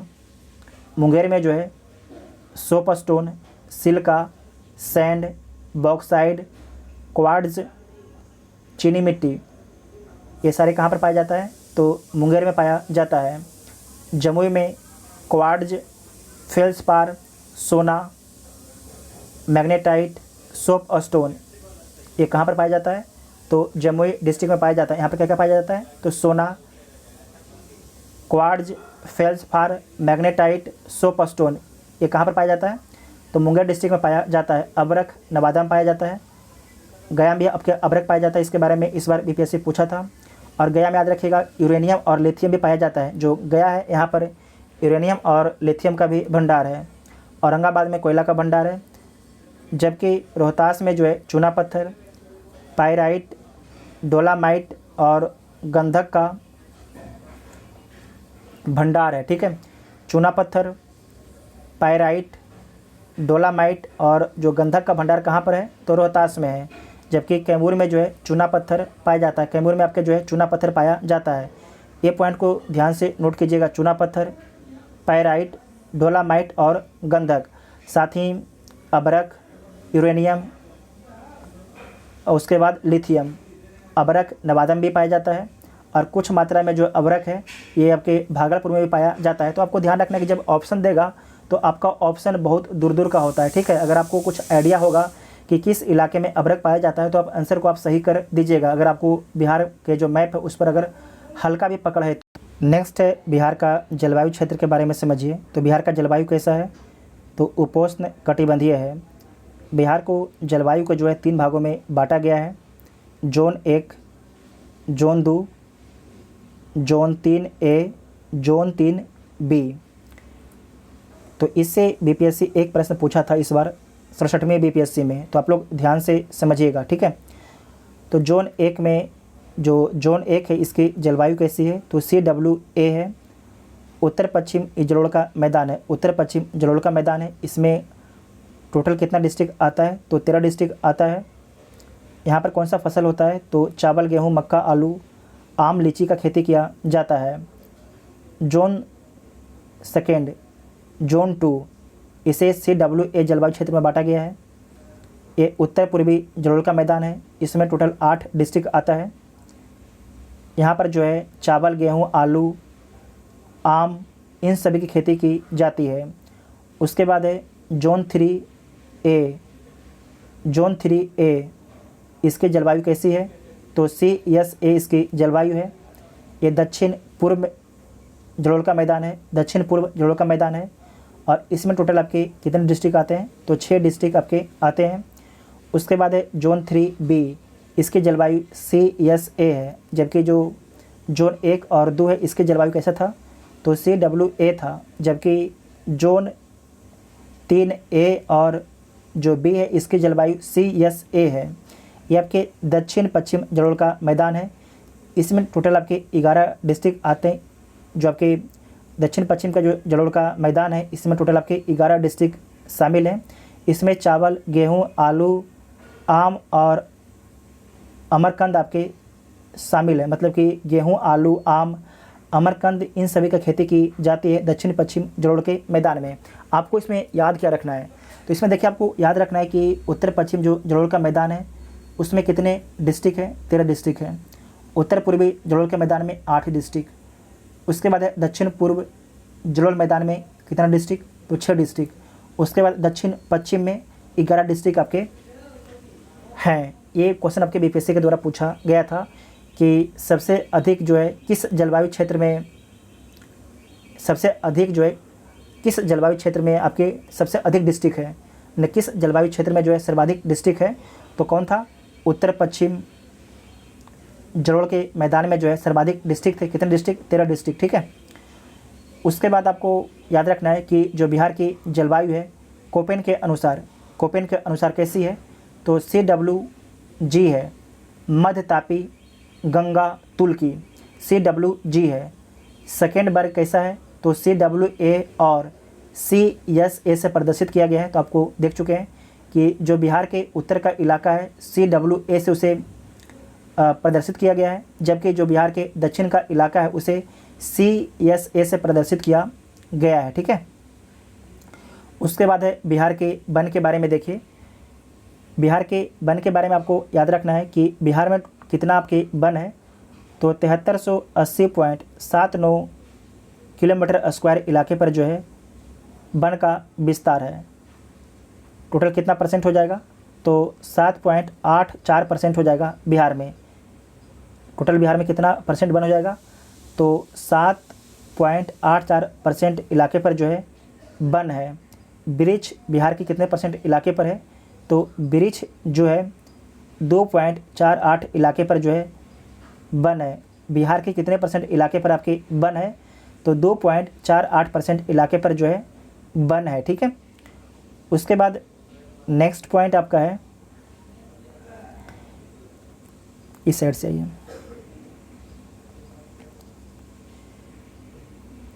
वना आवरण। सबसे अधिक जो है वनावरण किस डिस्ट्रिक्ट का है, मतलब कि सबसे अधिक जो वन है किस डिस्ट्रिक्ट में पाया जाता है, तो कैमूर में पाया जाता है। सबसे अधिक जो वन है किस डिस्ट्रिक्ट में है, तो कैमूर में है। 1051.56 किलोमीटर स्क्वायर इलाके पर जो है वन है कैमूर के। सेकेंड में कौन आता है, तो पश्चिम चंपारण आता है। पश्चिम चंपारण के जो है 904.66 वर्ग किलोमीटर स्क्वायर इलाके में जो है वन का विस्तार है। तीसरा में कौन आता है, तो रोहतास आता है। मतलब कि क्षेत्रफल के अनुसार अगर पूछा जाता है कि सबसे अधिक वन जो है किस डिस्ट्रिक्ट में है, तो कैमूर में है। कहाँ पर है, कैमूर में है। सेकेंड में कौन है, पश्चिम चंपारण है। तीसरा में कौन हो जाएगा, रोहतास हो जाएगा। तीसरा में आपके रोहतास हो जाएगा। ठीक है, उसके बाद नेक्स्ट पॉइंट है कि सबसे अधिक जो वनावरण प्रतिशत में कहाँ पर है, तो कैमूर में। कहाँ पर है, कैमूर में। अगर प्रतिशत में बोला जाएगा कि सबसे अधिक जो वन कहाँ पर है, मतलब कि जो आपके ये कैमूर है, कैमूर के सबसे जो पूरे बिहार के जितने भी डिस्ट्रिक्ट हैं उन सभी डिस्ट्रिक्ट में जो कैमूर डिस्ट्रिक्ट है, कैमूर डिस्ट्रिक्ट में सबसे अधिक जो है वन है। ठीक है, मतलब कैमूर के सबसे अधिक इलाके पर आपकी वन है। कितना परसेंट इलाके पर आपकी वन है, तो 31.56% इलाके पर आपके वन का विस्तार है। ठीक है, कैमूर के। उसके बाद आपको याद रखना है कि सबसे कम वन कहाँ पर है, तो सबसे कम जो वन है ये शेखपुरा में। कहाँ पर है, सबसे कम जो वन है शेखपुरा में। कितना वन है, तो 1.19 किलोमीटर स्क्वायर इलाके पर आपके वन का विस्तार है। ठीक है, तो सबसे अधिक देख लिया, सबसे अधिक आपके जो वन है किस डिस्ट्रिक्ट में है, कैमूर में है। सेकेंड में पश्चिम चंपारण, तीसरा में आपके रोहतास है। अगर आपसे पूछा जाता है कि सबसे घना जो वन है, सबसे घना वन क्षेत्रफल के अनुसार सबसे अधिक कहाँ पर है, तो पश्चिम चंपारण में। कहाँ पर है, पश्चिम चंपारण में। से नोट कीजिएगा, आपसे एग्ज़ाम में पूछा जा सकता है। उसके बाद यहाँ पर लिखा गया है कि वृक्ष कितना है, तो वृक्ष जो है 2341 किलोमीटर स्क्वायर इलाके में आपके वृक्ष है। और कितना वृक्ष में वृद्धि दर्ज किया गया था, तो 338 किलोमीटर स्क्वायर का जो आपकी वृद्धि दर्ज किया गया है, किसमें, वृक्ष में। और जो वृक्ष है पूरे बिहार के 2.48% इलाके पर आपके वृक्ष का विस्तार है। वन कितने परसेंट इलाके में है, तो वन जो है 7.84% इलाके में जो है वन का विस्तार है। ठीक है, वन का विस्तार है। अगर आपसे पूछा जाता है, ये तो क्षेत्रफल के अनुसार हो गया कि सबसे कम वन शेखपुरा में है। अगर परसेंटेज के हिसाब से कि बिहार के किस डिस्ट्रिक्ट में जो है सबसे कम वन है परसेंटेज के हिसाब से, तो कहाँ हो जाएगा, वो भी आपके शेखपुरा हो जाएगा। ठीक है, वो भी आपके शेखपुरा हो जाएगा। इसे आप लोग नोट कर लीजिएगा। उसके बाद यहाँ पर लिखा गया है कि आर्द्र पर्णपाती वन ऐसे स्थानों पर पाए जाते हैं जहाँ वार्षिक वर्षा 120 सेंटीमीटर से अधिक होती है। बिहार में तराई क्षेत्र वे सोमेश्वर और दून क्षेत्र में जो है इस प्रकार के वन पाए जाते हैं, जहाँ पर साल, अशोक, केन, आम, जामुन आदि वनों के प्रमुख वृक्ष आपके पाए जाते हैं। इसे नोट कीजिएगा कि आर्द्र पर्णपाती वन ऐसे स्थानों पर पाए जाते हैं जहाँ पर वार्षिक वर्षा 120 सेंटीमीटर से अधिक होते हैं। बिहार में जो है तराई क्षेत्र वे जो बिहार का आपका तराई क्षेत्र है, बिहार का तराई क्षेत्र, सोमेश्वर, दून क्षेत्र में आर्द्र पर्णपाती वन आपके पाए जाते हैं। उसके बाद नेक्स्ट है शुष्क पर्णपाती वन ऐसे स्थान पर पाए जाते हैं जहां वार्षिक वर्षा जो है 120 सेंटीमीटर से कम होती है। बिहार में पूर्वी मध्यवर्ती क्षेत्र व दक्षिण पठार के पश्चिमी क्षेत्र में जो है इस प्रकार के वन पाए जाते हैं। इस वनों में जो आपके शुष्क पर्णपाती वन होता है उसमें कौन कौन से वृक्ष आपके पाए जाते हैं, तो साल, बांस, खैर, अमलतास, महुआ इत्यादि आपके जो वृक्ष हैं शुष्क पर्णपाती टाइप के हैं। ठीक है। नेक्स्ट है बिहार के उद्योग के बारे में समझिए। तो सबसे पहले समझिए वैशाली हाजीपुर।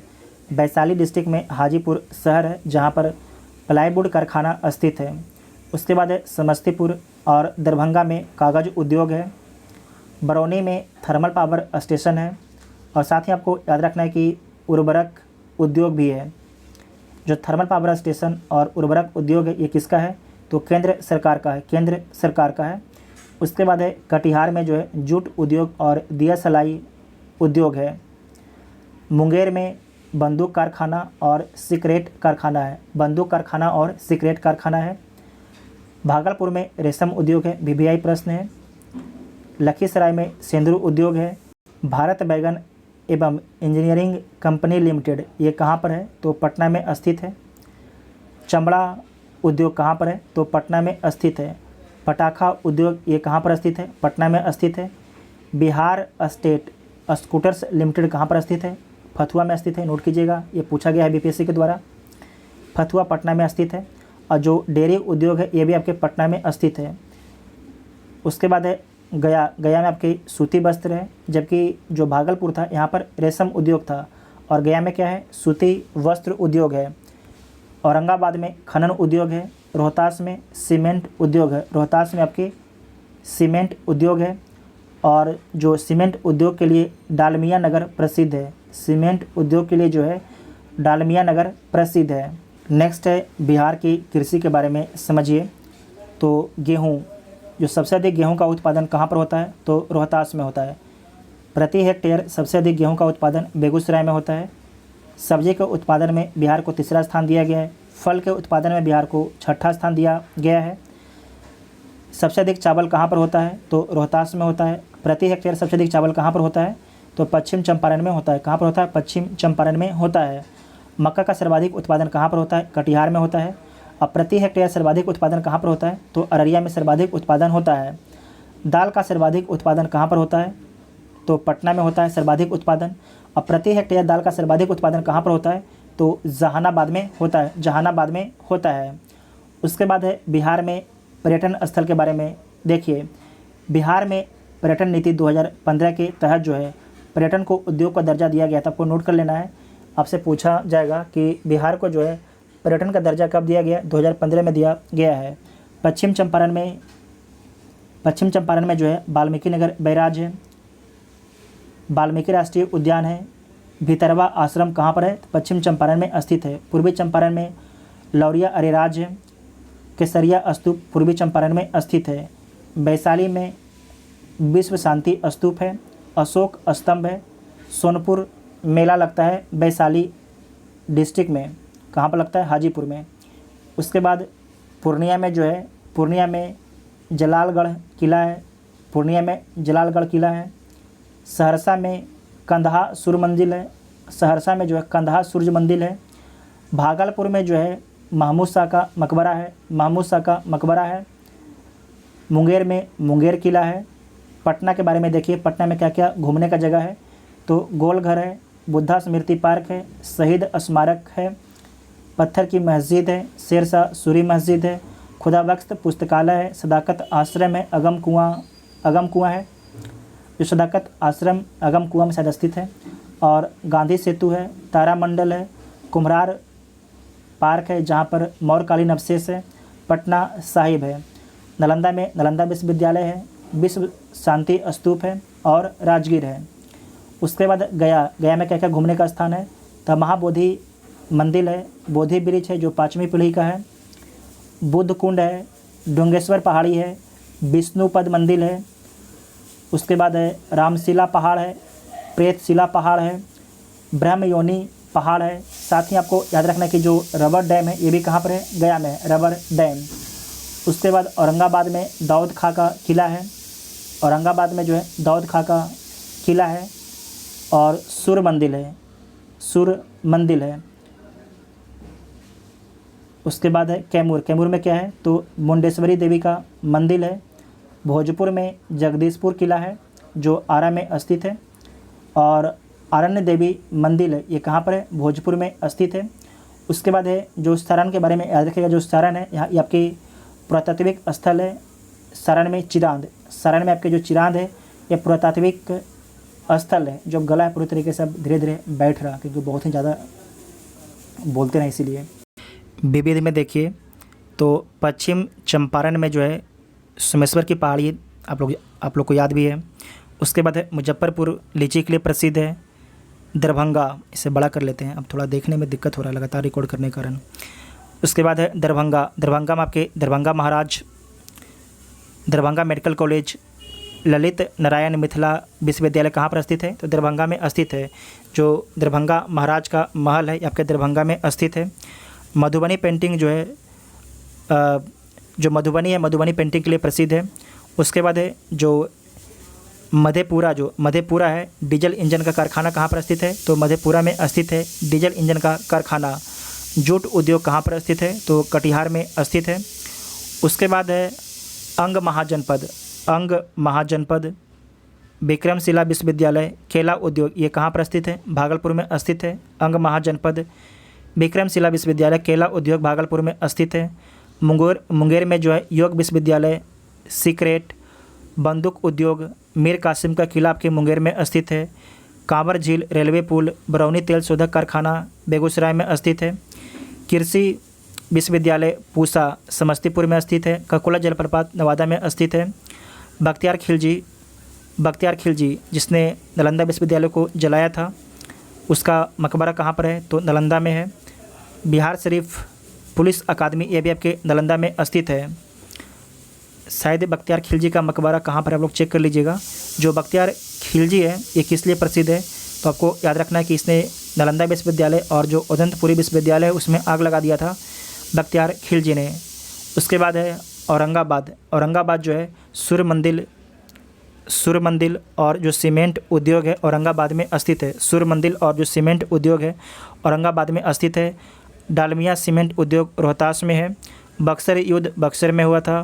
प्रथम गणराज्य कौन है, लिच्छवी, जो वैशाली में स्थित है। नंगा विद्रोह कब हुआ था, तो सविनय अवज्ञा आंदोलन के दौरान जो है नंगा विद्रोह हुआ था देसी वस्त्रों के मांग के लिए, ठीक है। तो कहाँ पर हुआ था, सारण में हुआ था। नंगा विद्रोह कहाँ पर हुआ था, तो सारण डिस्ट्रिक्ट में नंगा विद्रोह हुआ था। सर्वाधिक विदेशी मुद्रा किस डिस्ट्रिक्ट में आता है, तो गोपालगंज में जो है सर्वाधिक विदेशी मुद्रा आता है। सर्वाधिक जो पासपोर्ट धारक कहाँ के किस डिस्ट्रिक्ट के लोग हैं, तो गोपालगंज डिस्ट्रिक्ट के लोग जो हैं सर्वाधिक पासपोर्ट धारक हैं। नेक्स्ट है बिहार का प्राचीन इतिहास के बारे में समझिए। तो पश्चिम चंपारण में जो है लौरिया नंदनगढ़ स्थित है। पूर्वी चंपारण में केसरिया स्तूप स्थित है। बौद्ध स्तूप और लौरिया अरेराज स्थित है। दरभंगा महाजनपद बज्जी था, जिसकी राजधानी वैशाली, विदेह और मिथिला था। उसके बाद नेक्स्ट है भागलपुर, ये भी आपके जो अंग है एक महाजनपद था और इसकी राजधानी आपके चंपा था, ठीक है, चंपा था। उसके बाद मुंगेर के बारे में याद रखिएगा कि पत्थर की कुल्हाड़ी कहाँ से मिलता है, तो मुंगेर से मिलता है। पत्थर के औजार मुंगेर से मिलता है। मध्य पाषाण युग के अवशेष भी आपके कहाँ से मिलता है, मुंगेर से मिलता है। उसके बाद जो मगध है इसकी राजधानी कहाँ पर है, गिरिब्रज राजगिरी आज के गया डिस्ट्रिक्ट में स्थित है। आज के गया डिस्ट्रिक्ट में आपके स्थित है मगध। उसके बाद नेक्स्ट है वैशाली के बारे में याद रखिएगा कि हड्डी के बनी वस्तु के लिए प्रसिद्ध है। पत्थर से बने सूक्ष्म औजार, मृद भांड, मिट्टी के बर्तन, नवपाषाण के अवशेष कहाँ से मिलता है? तो चेचर से मिलता है। ये कहाँ पर स्थित है? वैशाली में स्थित है। विश्व की पहली गणतंत्रात्मक शासन पद्धति कहाँ पर शुरू हुई थी? तो वैशाली डिस्ट्रिक्ट में शुरू हुई थी। विश्व की पहली गणतंत्रात्मक शासन पद्धति कहाँ पर शुरू हुआ था? तो वैशाली में शुरू हुआ था।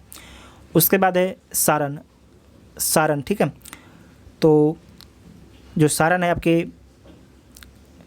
मृग सिंह के उपकरण के लिए प्रसिद्ध है।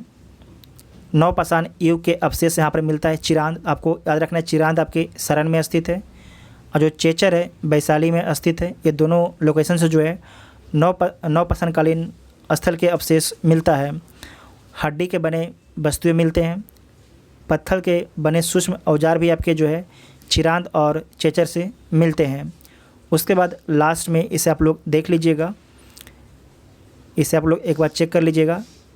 यहाँ से आपके एक प्रश्न पूछा जाता है, ठीक है। बिहार में कितने प्रमंडल हैं?